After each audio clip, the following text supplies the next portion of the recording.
Hello, and welcome to Lens, the podcast brought to you by British Screen Forum. My name is Jon Gisby, and I'm delighted that you're listening. Welcome to episode 2 of Lens, the new podcast from British Screen Forum, with me, Jon Gisby. Our role is to bring together industry leaders, policymakers, and politicians to frame the debate about the future of film, TV, games, and digital content in the UK. If that sounds interesting, there's a lot more information at britishscreenforum.co.uk, where you can find out about our upcoming public events and apply for membership. And do also please get in touch with any feedback on what we could do better in these podcasts and with ideas for future guests. Best way to do that is to drop us an email at lens@britishscreenforum.co.uk. In this first series, we're focused on the past, present and future of public service broadcasting. And we started in our first episode with an in-depth conversation with John Whittingdale MP. In this next episode, we hear from David Abraham, who was Chief Exec of Channel 4 from 2010 to 2017. With privatisation now firmly on the government's agenda, David reflects on Channel 4's remit as a publicly owned and commercially run broadcaster, and why he believes that who owns it is so critical to the role it can play as a public service broadcaster.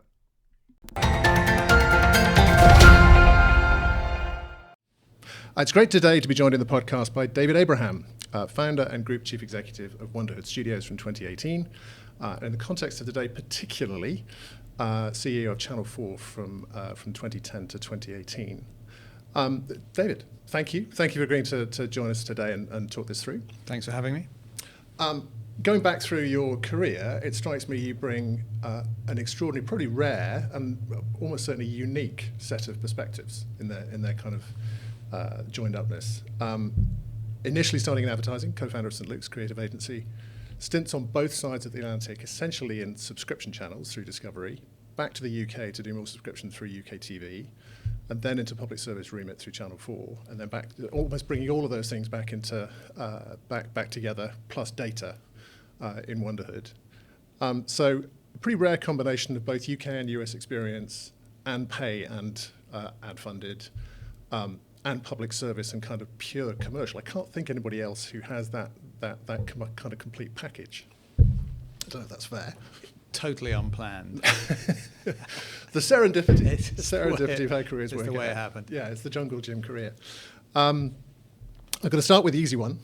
Lots of definitions of this, but from your point of view, you've been a big thinker about this and lots of speeches over the years. What is public service broadcasting and why does it matter? For me, it was something I discovered in two ways. One, as a child and as a young person, in an unconscious way, being aware that some of my education and my understanding about the world was being informed by the BBC and then Channel 4 as a student. And then I went into the kind of realities of earning a living and found myself in primarily profit optimizing businesses in advertising and then in broadcasting. And then in a sort of interesting hybrid world, when I became the chief executive of UK television in 2007, effectively half my board was the BBC and half my board was Virgin Media. So I was, for the first time, aware of how content was being created and managed partially in a public service sphere. And then obviously when I went to Channel 4, I then was operating in a commercially funded but remit delivering organisation.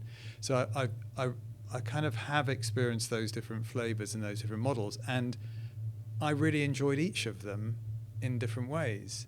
They all have their strengths, they all have their clarity to them. But as I suppose I went through my career, and particularly in my 7.5 years at Channel 4, I came to appreciate the interrelationship between creative risk, cultural capital, and I suppose business. How do those things interact?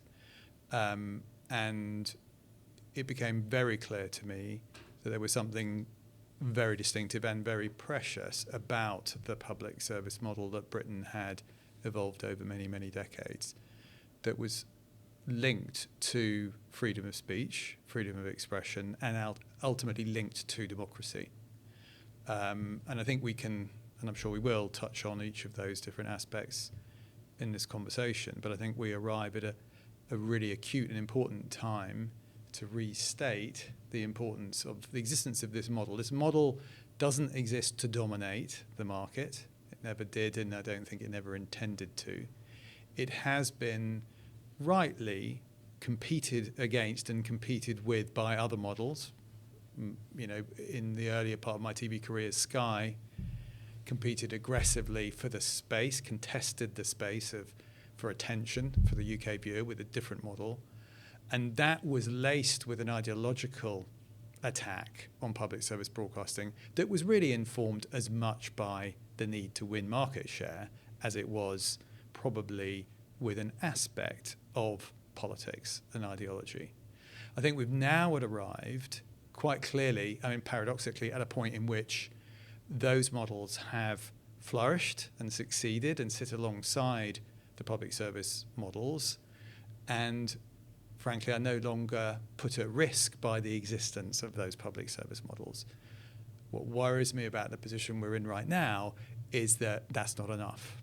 We now have to effectively dismantle the models in order to win the remaining market share for those alternative models, whether or not they're controlled by owners outside the UK and without any regard for the impact on our democracies and on our freedom of speech and on our independence of thought. Because on that journey that I went on from the UK to the US, I worked with many brilliant people, but one of the things that was always very apparent to me was the centralized control of the corporate systems that I was working for, and the fact that there were always absolute limits to editorial freedom of speech. Editors in media corporations that are controlled in America are more like star football players. They come on the pitch, they're paid quite well, they have fixed-term contracts. If they create hits, they can renew their contracts, and if they don't, they're moved on. It's a very different model to the model in the UK, which is codependent with theatre, with publishing, with journalism in a very, very different way, and where I think freedom of speech operates with a greater premium in terms of how the television space has evolved. And my great fear is that people underestimate the consequences of effectively not having editorial kind of final say, which currently Channel 4 and the BBC do on behalf of their workforces and on behalf of their audiences. And that's the thing that we're at risk of losing in this current set of changes that are being proposed. So we're going to come on to a whole range of topics, including, I suspect, privatisation possibilities for Channel 4. Just before we start to tackle those, PSB essentially is a public policy intervention. I think you've described it as being a sort of an enlightened set of deliberate decisions from policymakers and regulators and industry professionals supported by the public to achieve a certain set of outcomes.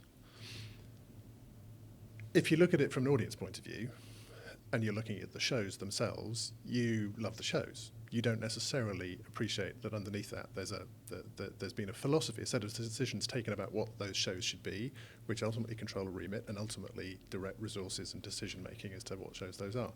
If you're sitting in a signal box in number 10 and you've got all these different public policy levers to pull, what is the one marked public service broadcasting, and when you pull it, what do you want it to achieve?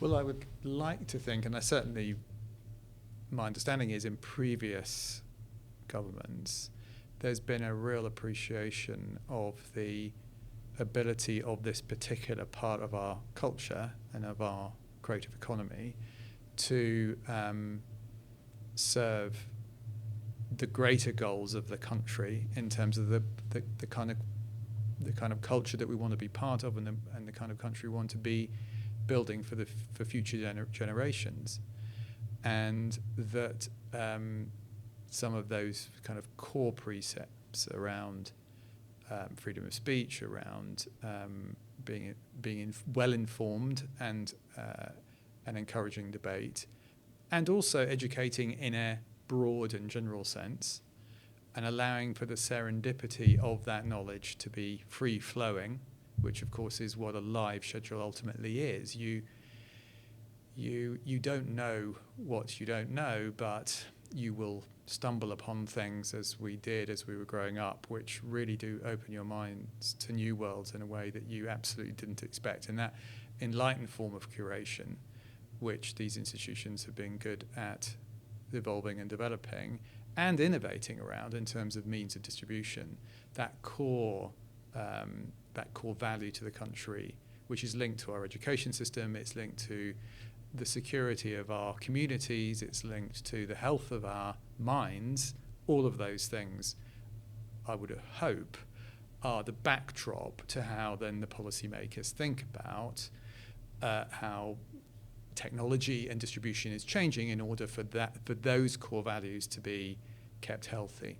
And I think Britain's done a very good job, and yourself and others have been involved in thinking about how to take that and get it distributed in a streaming environment or a more of a blended discovery environment with a live environment. Those two things coming together, Britain's been very good at keeping ahead. And so I wouldn't underestimate the ability of these industries to keep Britain kind of on top and competitive.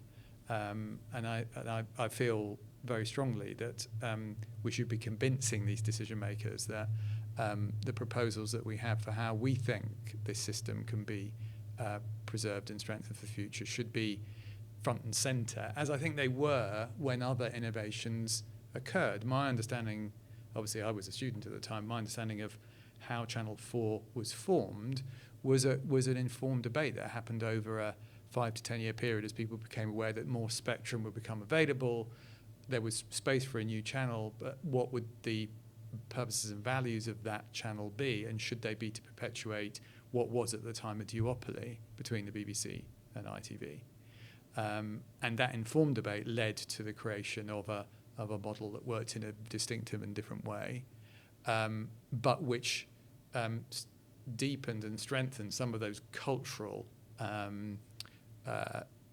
benefits to the country, whilst at the same time stimulating an economic set of benefits as well, which are still running to this very day.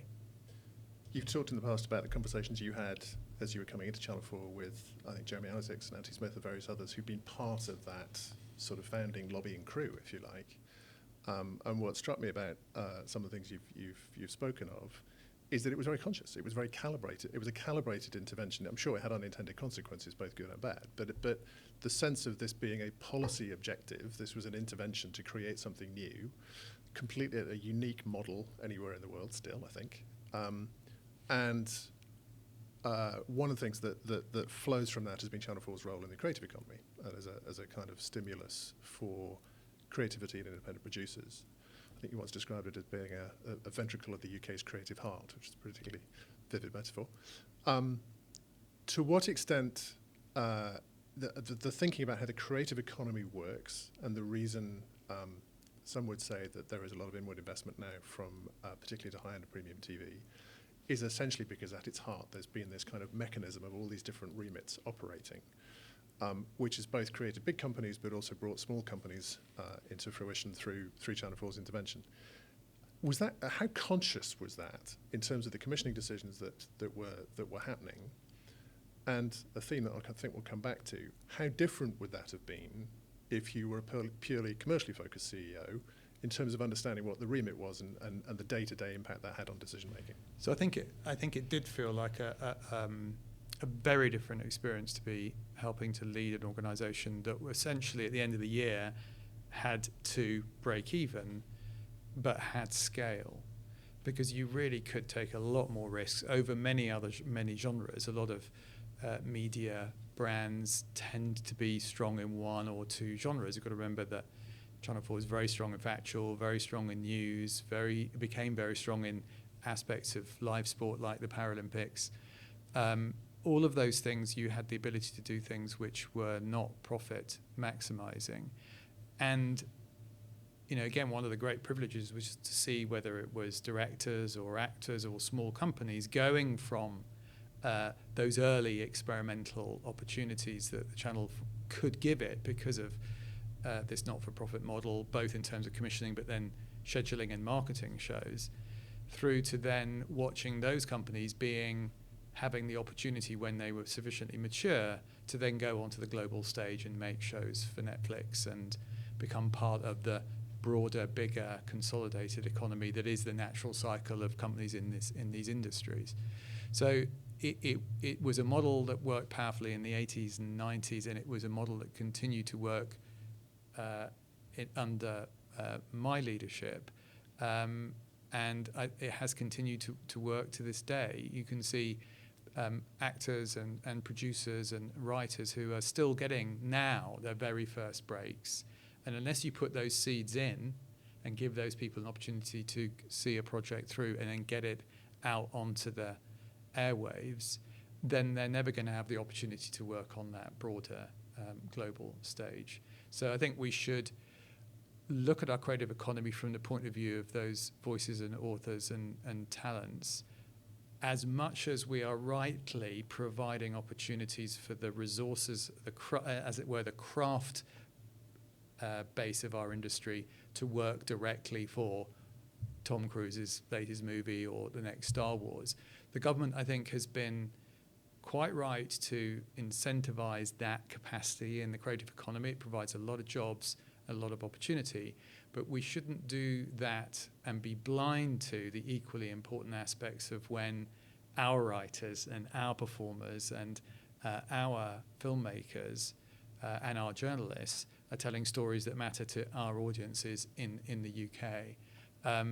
And I've never argued for this model to overtake other models. I've always argued for the strength of a mixed economy, being interdependent with itself. And if you were to shrink, I think the question I would like to ask some people who are driving the government agenda at the moment is, how small do you want public service broadcasting to become? When will you be content? And my fear and my suspicion is it is when it is zero. It has no contribution, and we are operating like America or like Asia, where public service broadcasting practically doesn't exist. Then I think they will be content, but obviously I don't think the rest of the country will feel remotely pleased with that outcome. I think it strikes me there are kind of two different dimensions that work simultaneously here. One is around public service broadcasting as a policy intervention and the social benefits it brings.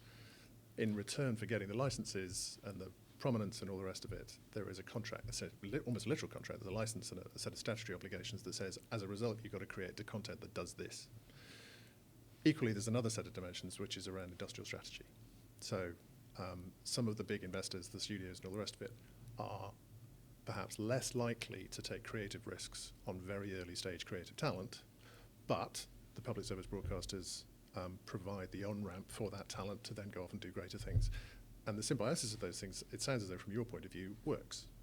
And it's very efficient. I remember talking to a major head of a studio in the US when I was helping to develop Film 4's model, and they couldn't believe how many high potential projects Film 4 had and was developing that then fed into the studio system in America, given the amount of money that we were spending. We were spending around 20 to 25 million a year on developing Film 4 projects.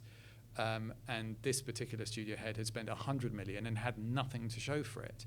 So we were incredibly efficient and prudent with how we were seeding intellectual capital in the independent film industry, which had, a disproportionate effect and impact on the overall film industry and also on Britain's impact in the wider world.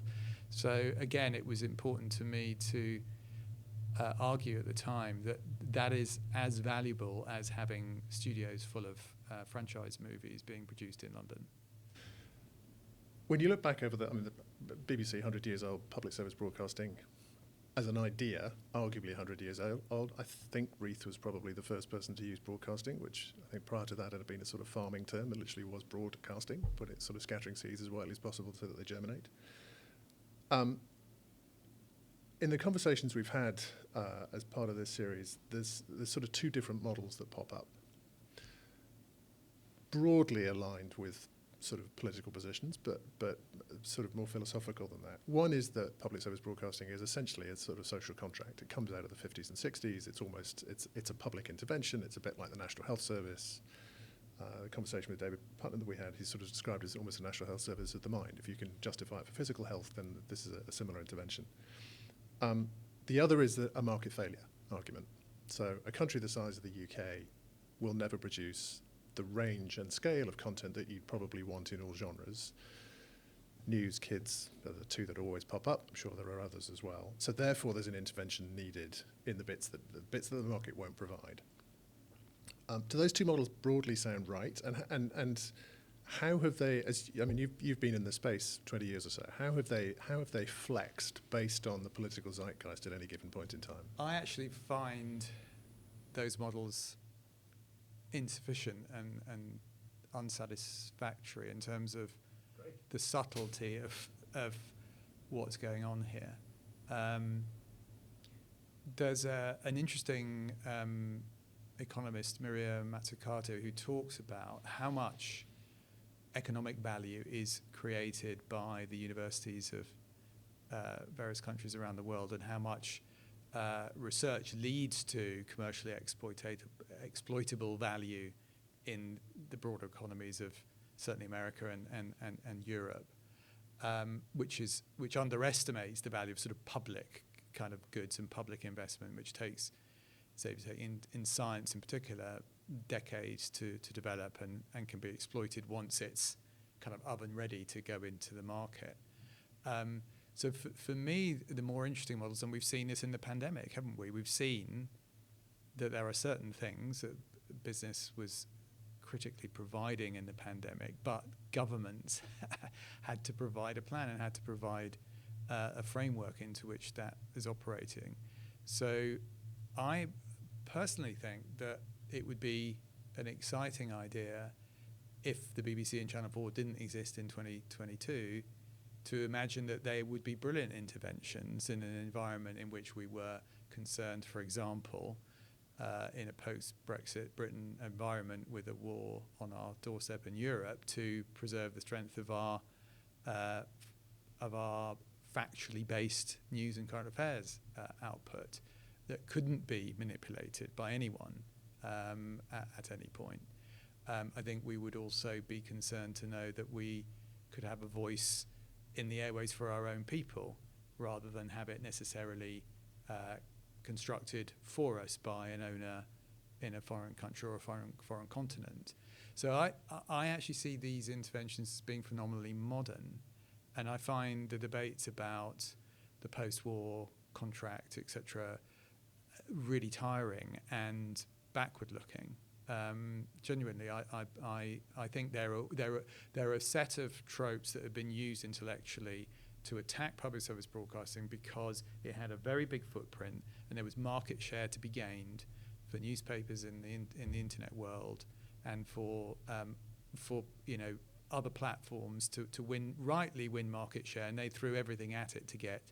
But for me, the interesting thing was to compare, say, James Murdoch when he did the McTaggart, to James Murdoch when he was then arguing with much softer voice for the responsible attitude that Sky would take towards its interrelationships with the BBC when News Corp was attempting to take over Sky. That was a very much more mature and rounded perception of an ecosystem which actually works. And today's Sky's interrelationships with the rest of industry are far more sophisticated and mature than they were in those early days. But it's still the case that some people want to dig out those old arguments, which are completely outdated. I hope we come on to this. The challenge is that without a new topography, for want of a better word, with linear broadcasting becoming less dominant as a means of consumption, with universality as a result, weakening as a result of that, and with the debate around PSB almost being synonymous with the debate about the future of individual institutions, it becomes quite hard to reinvent that. Not impossible, but it becomes quite hard. And in a sense, what these conversations are trying to drive out is if we're clear what public service broadcasting was designed to achieve, then as the world changes and as audience expectations in technology changes, we can try and get the best possible outcome that delivers what we all thought we got in the past that we want to preserve, but somehow get it delivered in new ways. But separating that out from the conversation about institutions and essentially broadcasting spectrum and technology becomes quite hard. I would very much agree with that. And I think the kangaroo moment was almost the critical moment where the industry had the potential to reset its means of distribution, to collectively create the opportunity to deliver those ends in a new environment, as had happened, although in a slightly more chaotic way with Freeview, which we all remember didn't come out of some master plan. It came out of the fact that On Digital went bust and the spectrum was available, and the public service broadcasters saw it as an opportunity to secure spectrum in a digital world, as digital switchover had been anticipated over a decade-long period of change. So I would agree, sometimes change occurs in the combination of what the macro trends are with opportunities that arise in the moment. And it certainly seems self-evident that the interoperability of streaming services needs to be improved on behalf of the UK viewers. But the market's already sort of leading us probably and pointing us towards that outcome, because we are now heading into a cost of living crisis. Subscription services are under pressure. And there's going to be a reset. So you could look at it as quite an exciting and positive moment for that coming together to occur. And it certainly does seem to be the case that some of the kind of point scoring between the public service broadcasters has abated in recent years, and everyone is now working harder, aka BritBox and other initiatives, to work out what that platform might look like. But I think we should look at initiatives like Freeview as an inspiration for a really critically important piece of collaboration that led to a system that helped to protect the reach of public service broadcasting for a decade during a period of fundamental disruption, arguably greater than the one that we're going through now, which is a settling down between the limits of direct pay subscription models, direct-to-consumer pay subscription models, and the remaining legacy parts of broadcasting. Interesting sort of side note as to how different the world might have been if Freeview had encryption.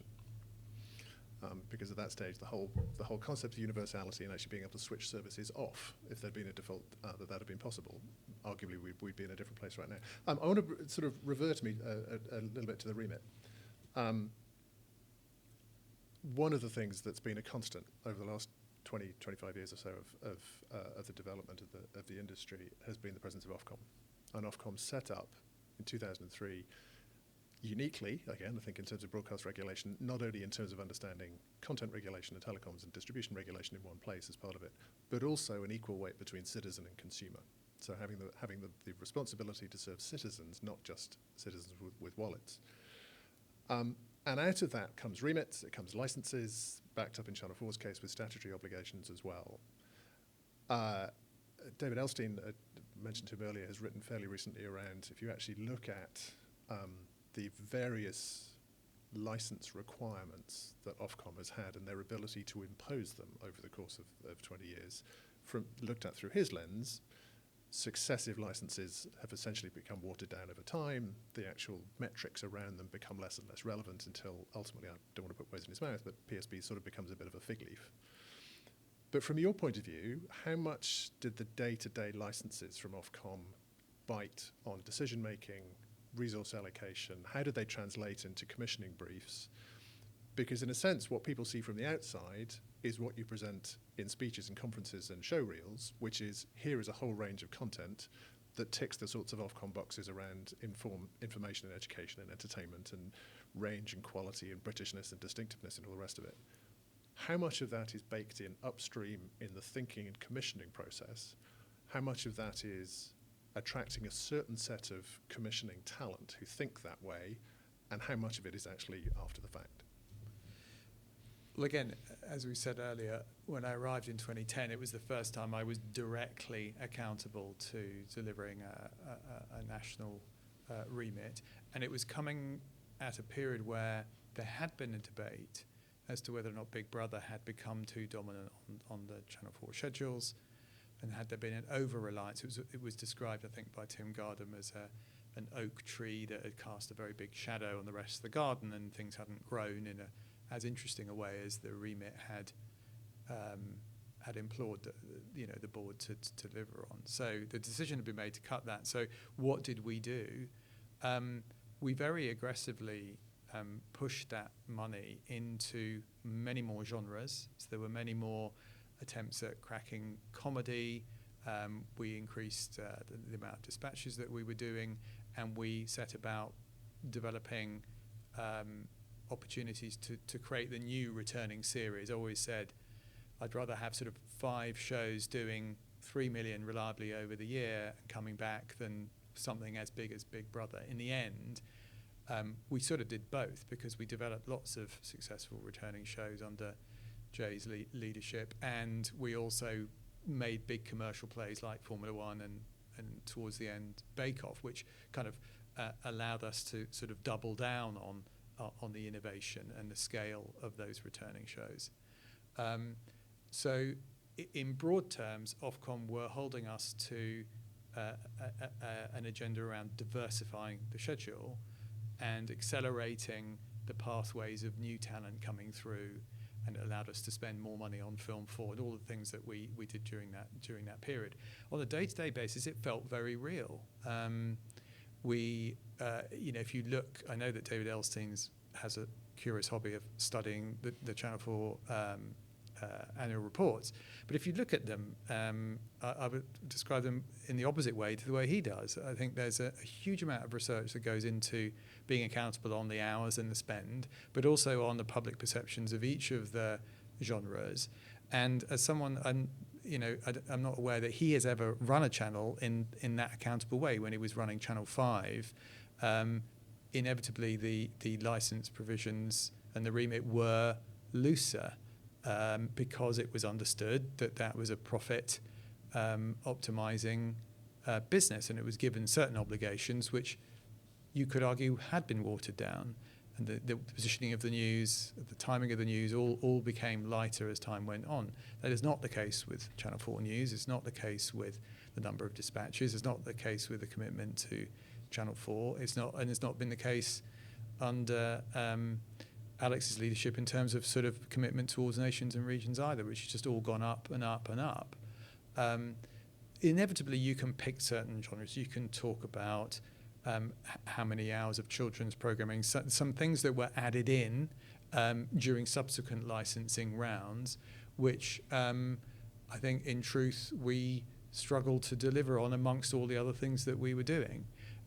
But they were, pockets of challenges against a backdrop of a very considerable and consistent level of achievement in delivering against the remit. And there was a sort of, I suppose, there was also a sense that if you didn't mean it, and in the period I was at Channel 4, Ofcom would attend Channel 4 board meetings annually, and as CEO I would have quarterly meetings, and then Jay and I would have editorial review meetings as well. So in terms of the cycle of the year, the level of accountability, and the level of feedback, and then the annual review process, it was not an environment that you could in any way afford to take your eye off at all.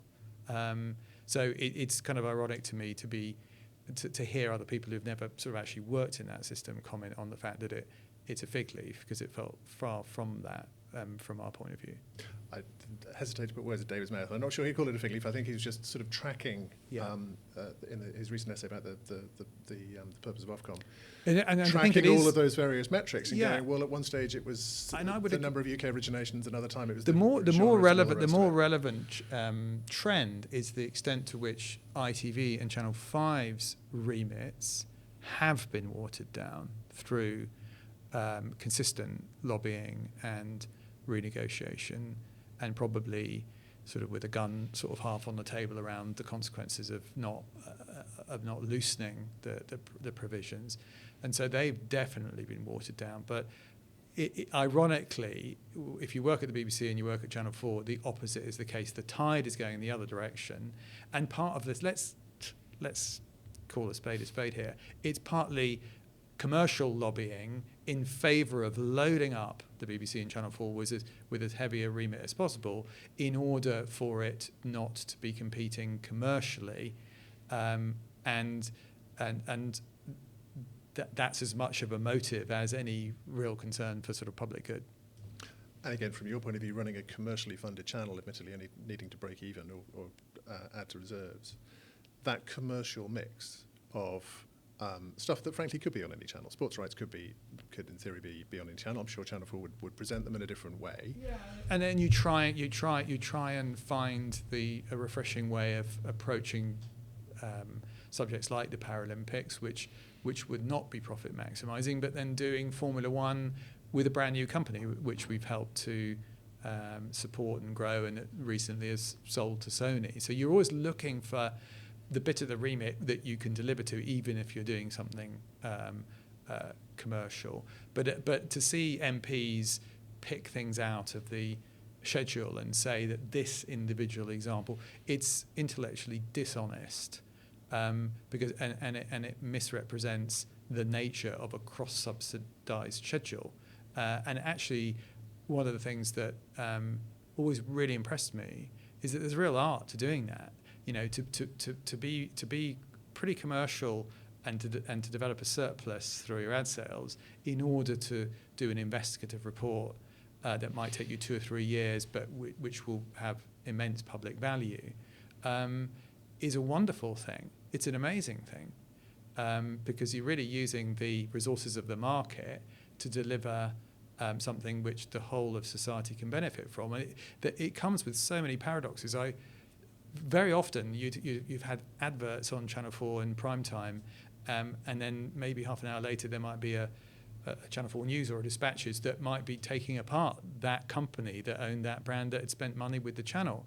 But somehow it was a space in which those two things could coexist, because one was a public good, one was the kind of country we want to live in, society we want to live in, and the other was a trade on valuing people's attention and creating commercial impacts that advertisers could exploit.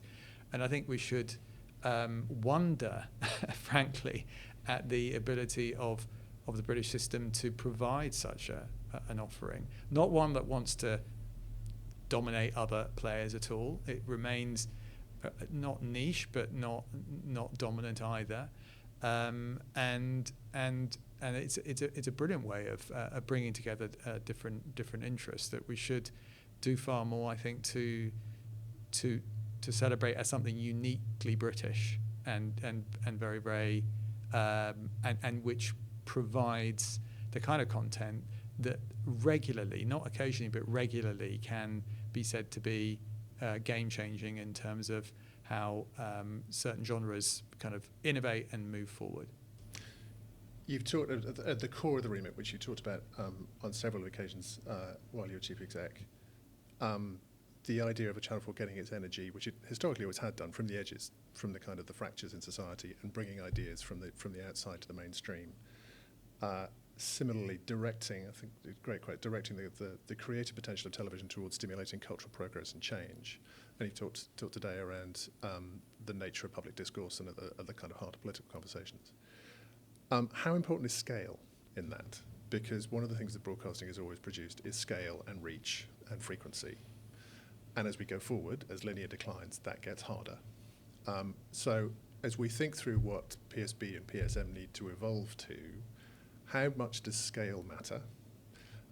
And in that context, how important is it to either sustain or reinvent broadcasting-like technologies that can reach that number of people? In other words, you could have, and at the heart of that question is then institutions. Which do you need institutions at scale to be able to serve that? So I think scale is important, and Channel 4 can still deliver scale to advertisers. It is still the weekly reach is still sufficient if you're a brand to launch a product and get your audience to know about it very, very quickly. And let's remember that the ROI, and it's been proven again and again and again, the ROI on television in building brand value is vastly superior to all other media. However, so the incremental cost of getting another customer, if you invest in television, has been proven over all studies over decades to be far, far stronger than only spending your money in search, for example, or only spending your money on social. But of course, all brands need to do both. They need to build their brands and they need to activate against customers who are in the market right now. And it's a problem that's universal for everyone because audiences are fragmented across all media. So therefore, media plans have to be more layered and more sophisticated at bringing together those two objectives, building your brand as an advertiser and delivering activation.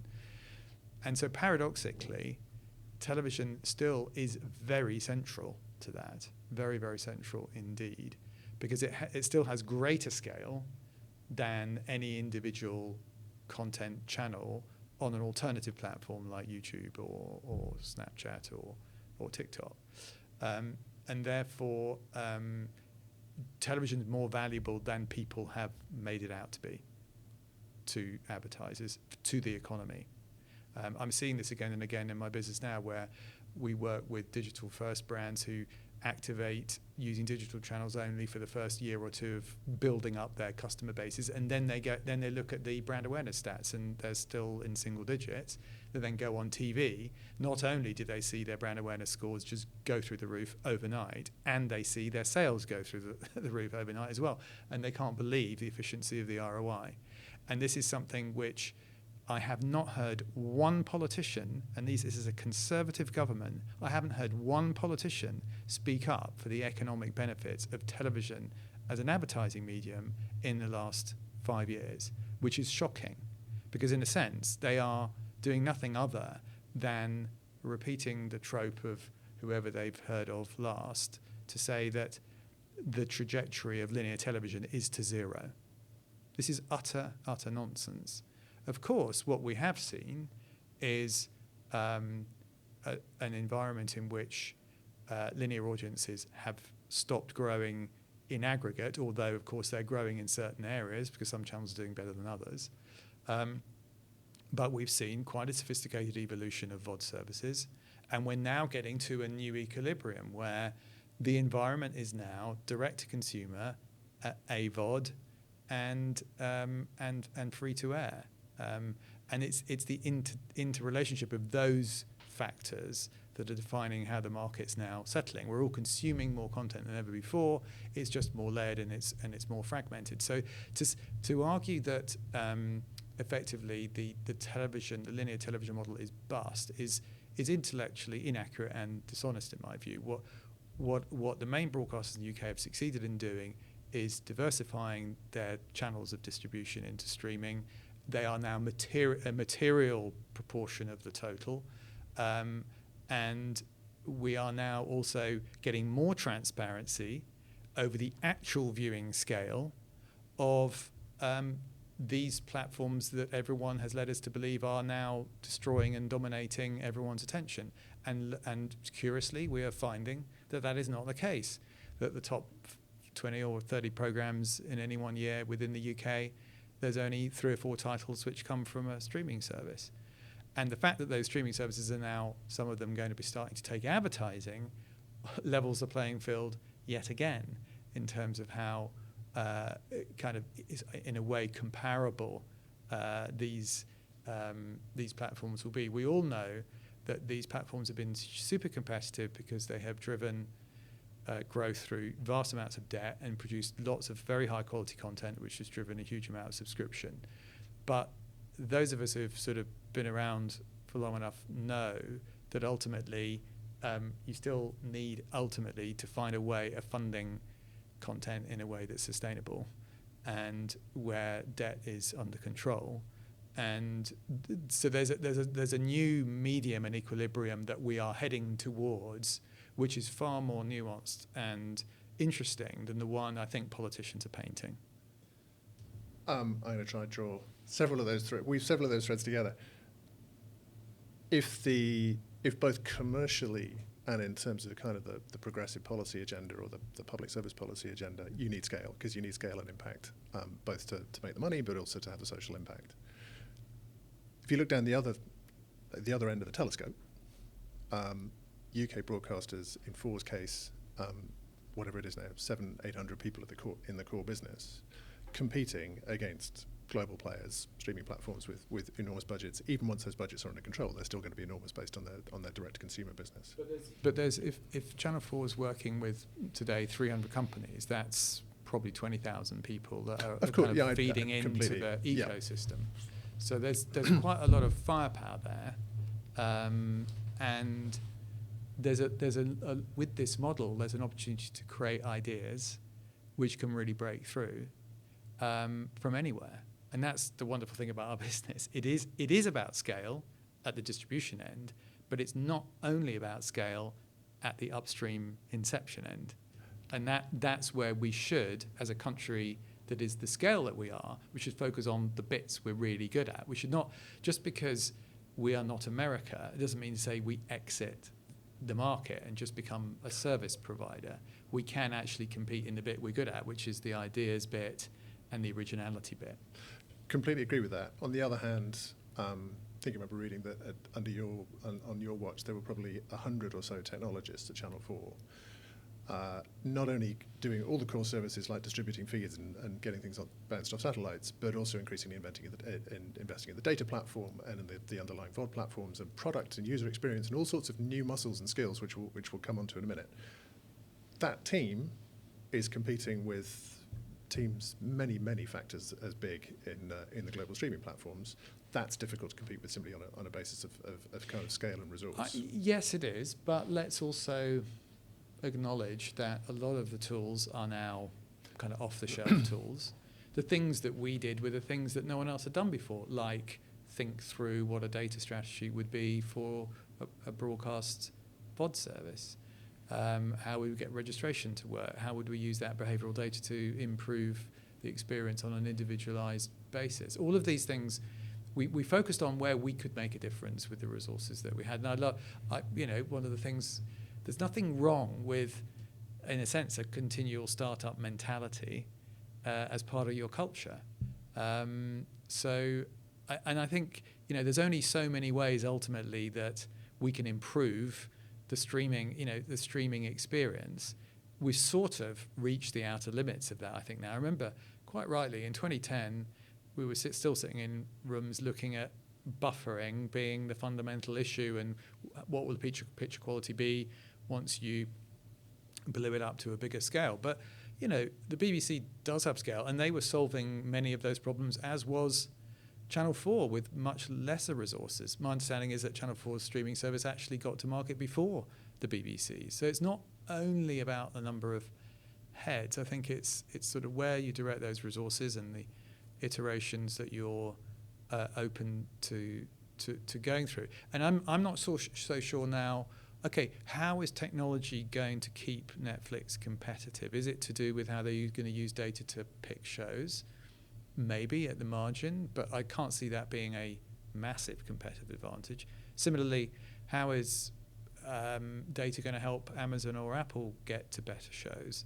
I think the tools, you can throw more money at the wall. Yes, you can have higher budgets per hour. You can do all of those things, but that isn't the only thing that gets you to success. That's what makes this business brilliant, and it's also what makes the British bit of the business work really, really well, because it's never had the same level of resource, and indeed can contribute to projects that do have those vaster scales of resource through co-productions, which we all do really, really well, but hopefully on our own creative terms enough of the time to make the most of the language, the culture, the education that we have here that's different to the rest of the world. What was partly behind the question was, if you look back over the last 10 years or so, what have been the opportunities that have been missed? We talked about Kangaroo, which I think everybody acknowledges, and one or two others. But would it be fair to say that sensible partnerships between the different PSBs in the past have been difficult? And particularly in the context of the BBC, I remember reading somewhere there's sort of the idea that the BBC doesn't partner; they sort of partner to you rather than with you. Sometimes, and the degree to which that's been hard. Yeah, sometimes. Listen, I have a very and sorry, what's behind that is the degree to which the ecology can solve some of the problems by working more closely together, or is that just institutionally hard and needs intervention from the outside? It is hard because you've got incumbents who culturally and in institutional muscle memory have been dominant, and they're now adjusting to a less dominant environment. But that's having to learn how to collaborate. An early example of a successful partnership was the one that I was involved in formulating between Channel 4 and UK TV on the advertising sales side, which for both institutions was very uncomfortable initially. Channel 4 had never represented any other channels in its sales house, and just the mechanics of working out how to do that mathematically wasn't very straightforward. But also the BBC was for the first time creating a reliance upon another public service broadcaster for a very material amount of revenue into what was then BBC Worldwide. And so, but we worked at it, and you create relationships, you act in each other's best interests, and you solve problems together, and that got solved. So UK TV is a good example of where collaboration has worked, both and at the ownership level with Scripps, and before that Virgin Media and Flextech. So there have been successful collaborations. The BBC is a distributor to many production companies in the UK and has successful and important commercial relationships with them. It invests in many of the independent companies that go on to do well through its own equity investments, as Channel 4 did with its growth funds. So in practice, on the ground, I don't think it's impossible, but I think there has to be clear strategic outcomes, and people need to work closely on the relationships and then stick to agreements over long periods of time. I mean, my entry into broadcasting was informed by Discovery Networks' relationship with the BBC through a very long-term JV in which a lot of the BBC's most expensive programs at the time, like Walking with Dinosaurs and Blue Planet, were funded through a partnership with Discovery where obviously the investment could be shared across US and global markets.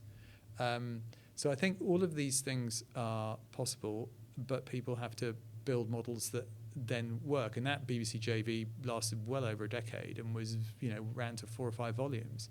I remember it well.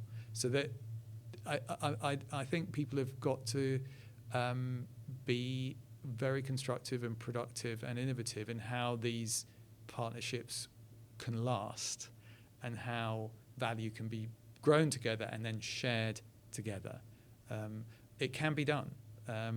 History shows us enough examples of that, but it needs leadership. And the thing that depresses me about the environment we've been through in recent years is that because of the relentless undermining of the principles of the model, the leadership and management of these institutions is mostly distracted in a defense mode. And therefore, the thing that they're actually employed to do, which is to drive innovation, build these new models, build new shows, build new breakthroughs, energy is sapped away from doing that by the relentless nonsense of the political agenda and the agenda around certain parts of the press that just constantly play games with the people who are leading these organisations. And, given the standard and quality of leadership we have in this country at the moment and where it's at, the fact that these institutions are in the position that they are is outrageous. We should be just waking up and saying, enough. What the hell are we doing defending the principle of the existence of the BBC? Because it's so mealy-mouthed what's being said of, we believe in the BBC, but we don't believe in a licence fee. We really believe in Channel 4's remit, but we think we're going to privatise it. This is intellectual dishonesty of the highest order. We just stop. Let's come together and have a different kind of conversation about the level of collaboration that's going to be required to remain competitive. The remaining competitive bit isn't the bit I worry about. It's the undermining of the model. It's taking these models apart to zero that I really worry about.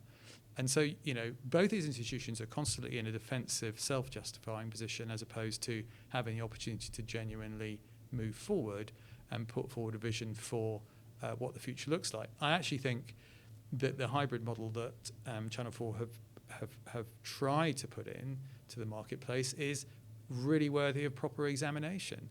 And I'm quite sure that the models that the BBC are talking about equally. But they're never given the space because the debate has become so one-sided. And yet, at a time when we have a government that seems so dispiritingly unconcerned with the consequences of meddling with the system. We've got to touch on privatisation and the current proposals.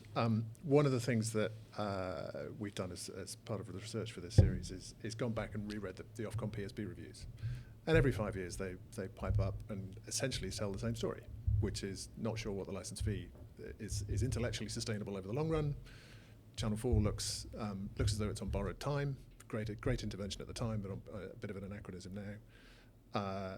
And ITV and Channel 5 remits no doubt get watered down. But for the time being, it's all a bit shaky, but it's all probably okay, so let's leave it another 5 years. There's a temptation that you overestimate the potential impact of something in the short term, but underestimate it in the long term. Now, from what you've said earlier, there is the still robust linear business model, both ad-funded and subscription, but the trends are definitely coming down. Where do they stop? And what is the viable business model at that stage? And what is the critical mass there that can still compete in a meaningful way, going back to the earlier conversation, and still deliver on the universality and the public outcomes and all the rest? The government's put forward a proposal about Channel 4, both in terms of its recent comments, John Whittingdale's comments at the LTS, I think last September. I mean, the starting point, do you accept the kind of the position that over the medium to long term, there is a structural problem in the amount of revenue that would be available for 4, and therefore its ability to sustain itself at critical mass and not need an intervention in terms of money from somewhere else? No, unless it stops innovating, which it won't. No one has a right to exist in perpetuity. We don't as individual human beings, and no institution has a right to exist as a guarantee. Channel 4 has existed for 40 years.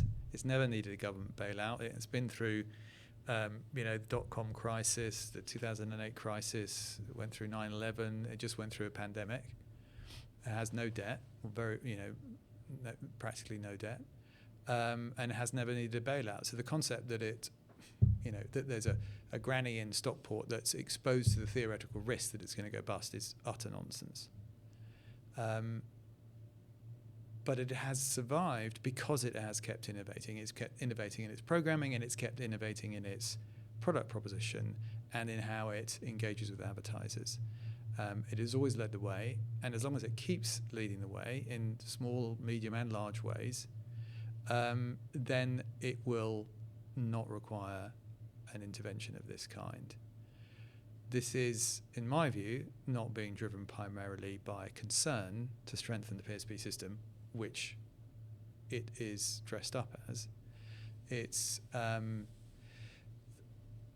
the most benign end is some theoretical argument that we need national champions, and that if Channel 4, for example, was to become part of ITV, then in effect we'd create a bigger national champion in the form of a combined entity, and that would be good for the PSB system.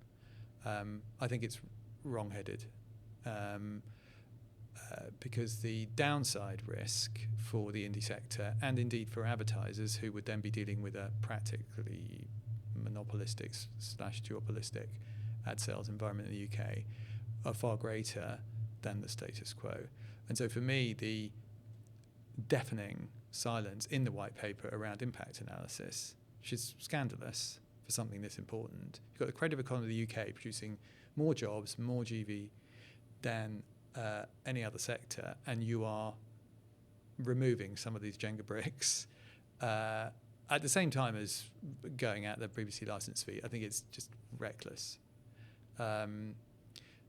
if we were doing a proper impact analysis of what was going to happen to Channel 4 in a privatised setting, and by the way, some people seem to think it's kind of like a kind of Telstra moment where it's going to be IPO'd. I don't think Channel 4 will be IPO'd. I don't think it'll become independently privately owned. I think it's much more likely to be a bit of a carve up. It'll be ITV, it'll be Sky or Five, or at the outer edges, it could be some private equity play that will lead to a consolidation down the line. All of those outcomes come with very significant risks to the industry, which the government has done nothing to set out. So as MPs are asked to vote on this in Parliament, what are they actually voting for? Because they're voting blind. That's what they're being asked to do. They're not being asked to vote on an informed, costed, impact assessed set of outcomes. And indeed, what intrigues me about what happens, were it to be voted on and pass through Parliament, is what happens then. Are they voting on a proposal whereby the government is going for the best price with the loosest remit, or the best remit at whatever price? Again, none of that is set out.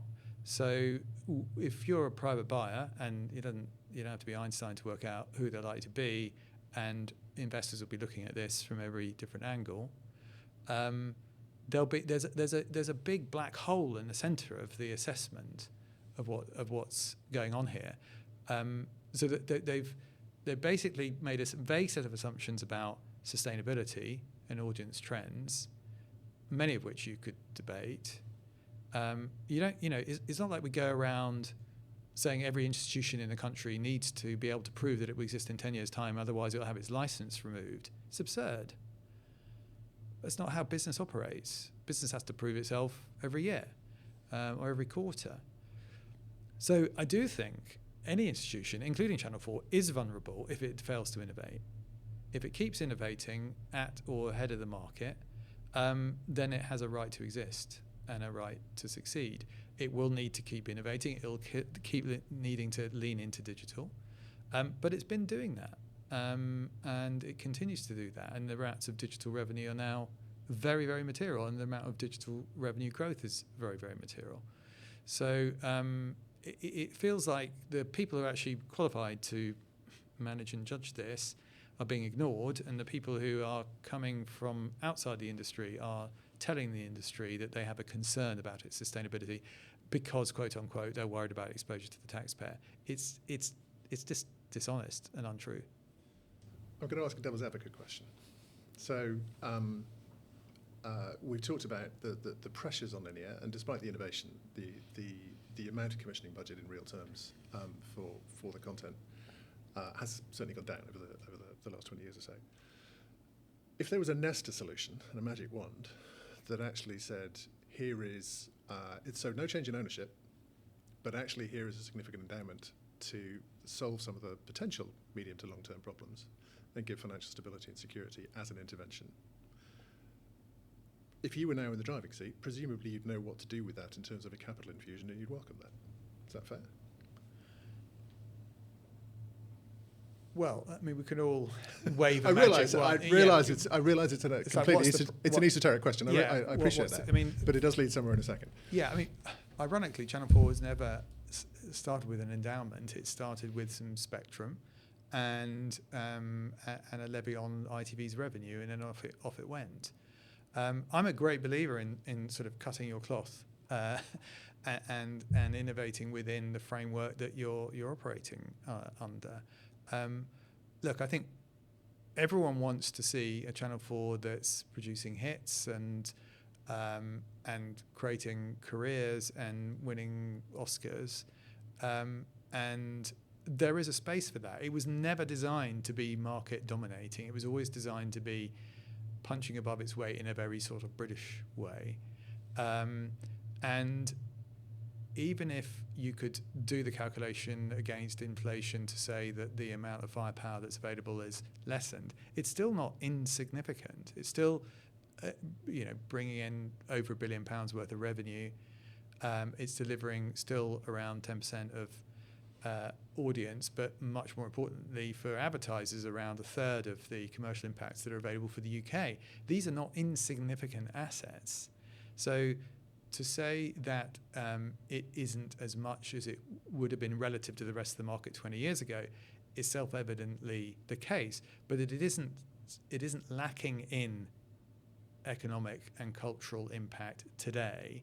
And this is after the most sort of relentless amount of competition. I mean, I remember being in a room in 2001, 2002, where there was a debate at the RTS about whether Channel 4 would exist by 2010.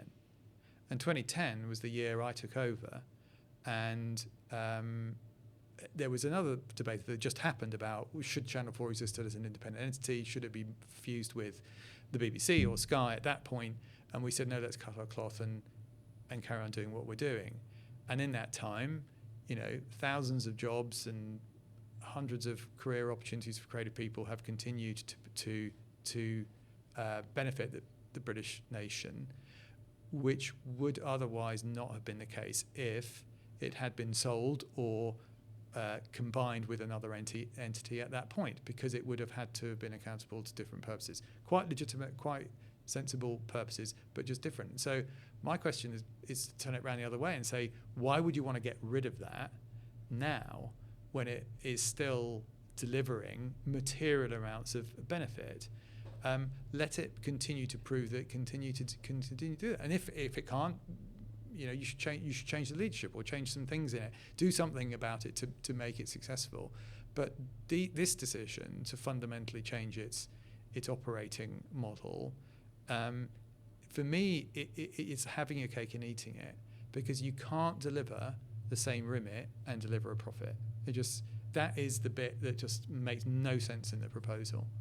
And that in a sense is the call that I was driving to, and having had roles that have had both of those remits, if you like, the public service and the purely commercial. But if you look at what the government is laying out, not trying to change the role that Channel 4 plays, but proactively giving it the best set of tools to succeed in the market context that's emerging, protected remit and deeper pockets. So the idea being either that the markets, the external circumstances are going to make the investment at critical mass harder to sustain, and or that there are commercial opportunities that the channel will be investing in if it was able to raise private capital. Can't do that if it's state-owned. Therefore, some kind of privatisation and private capital is the logical outcome. It sounds as though each of those kind of tent poles of the argument you dispute.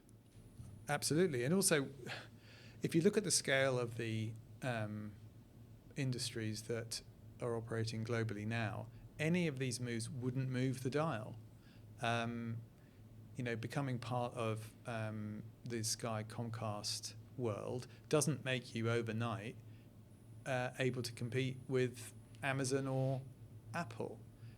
Those businesses, even Disney is dwarfed by those businesses, but you will be a very small rounding error on a global company, and therefore be very difficult, in my experience, to necessarily fight for the capital for one local market in the way that the government seems to think. So they've not thought through, what does it really mean if you're part of something bigger, if that entity is controlled, for example, in the United States. It just sort of, it doesn't necessarily flow what they say that they are seeking. If Channel 4 was to become part of ITV, then that combined entity is no more able to compete with Amazon and Apple than because it actually makes no sense from an economic point of view. If you just look at the size of those entities versus the size that you'd be creating, it makes no difference. Therefore, it makes literally no sense. You'd be very generous with your time. We could talk for the rest of the day. I'm just going to round up on one thought. One of your predecessors, Michael Jackson, in his McTaggart in 2002, public service broadcasting is a battle standard we no longer need to rally to, the pointless juju stick of British broadcasting, which I think you've quoted in the past as well. Compared to Mark Thompson, we're going to need public service broadcasting even more in the future than we do right now. I think I know which side of the argument you're on, but I'd love to know your opinions on that. And in that context, given charter renewal, Channel 4 licence renewal, all the things that are likely to hit us in the course of the next 5+ years, with manifestos getting written at some time and therefore intellectual heavy lifting needing doing some time now, Because as we said earlier, we don't really have a topography as to how this all fits together and what needs to happen. What should the industry be doing proactively now to try and map this out and try and get to the best possible outcome, given that this is about citizens and consumers and the creative industry as a whole? What should we be doing now to help get to the best possible outcome? I think what would help is that we had, to your point about topography, a map of what we think the environment is settling down to. One of the things about the industry that I really remember very clearly in the early 2000s was everyone was focused on, we've got a fundamental distribution shift occurring from analog to digital. And by comparison to where we are now, that was quite simple, but it felt quite complicated at the time. We were changing fundamentally distribution platforms. The number of channels was exponentially exploding, and we had to work out how to spread the economics of what we were doing across many, many other many more, as it were, kind of points of consumption that had existed in the previous world.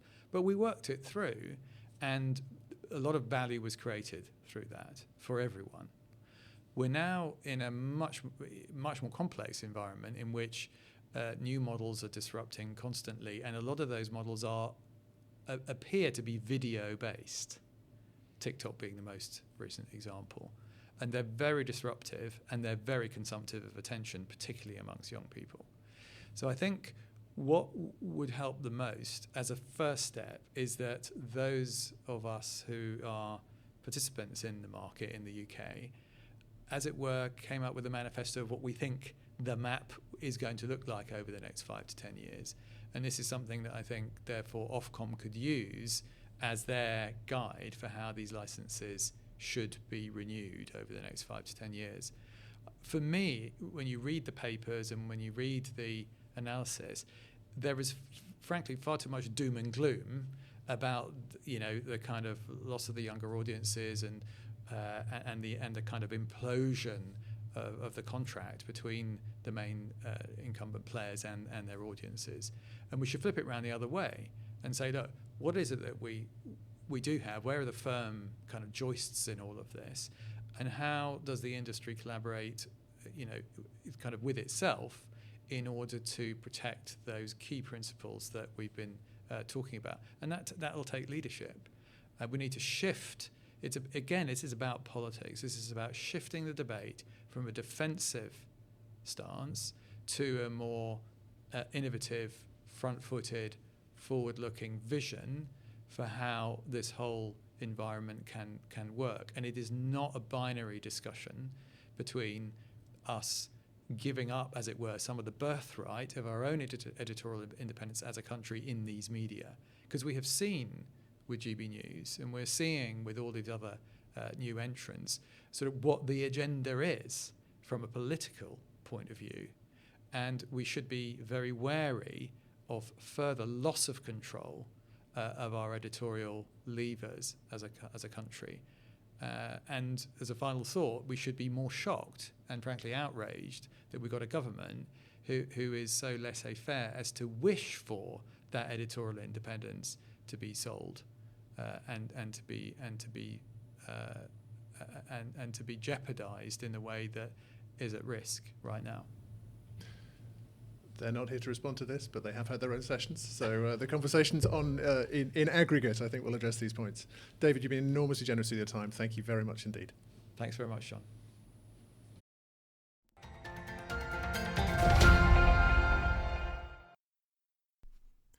In our next episode, we're joined from the US by Mark Thompson, ex-Director General of the BBC and one of the most thoughtful advocates of public service broadcasting. He reflects on the challenges he faced in charting a course for the BBC and compares them to his tenure as Chief Executive of the New York Times. He also had advice for those in leadership roles on how to get the best outcome in the future, and here's a taste of what he had to say. Well, to me, the most important thing is that the industry presents a compelling vision of its own future. In the absence of such a vision, policymakers will come up with something, or they will pretend to come up with something and really back the status quo -5% or -10% or +2%. It'll be the same old. And so I think for the BBC and Channel 4 in particular, coming up with compelling ideas for how they're going to change and meet the challenges they now face is the most important thing they can do. And I think one encouraging thing is, I have to say, I think both the BBC and Channel 4 have got great leaders at the moment. I think they've still got a lot of talent in both organisations, and I'd be confident that if they kind of seize the moment to tell their own story to the public and to the politicians, honestly, my own experience of these things is you come into the room with a plan. It turns out everyone else has got a list of grievances or complaints. Nobody else has got a plan, and your plan tends, in the end, to get through.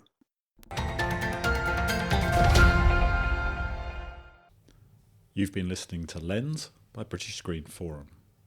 My name's Pete Johnson, and I'm the CEO of British Screen Forum, where the best informed and most influential people in the UK screen sectors convene to interrogate issues of importance and influence policy and the thinking around policy. This podcast series is just one way in which we help our members frame the debate over the future of the UK screen sectors. If you'd like to find out more about our work or sign up for a future public-facing event, please visit our website at britishscreenforum.co.uk, where you will also find an interactive timeline covering the key events, people and reports discussed in this series. Episodes in this series are released fortnightly and can be found on all major podcast platforms.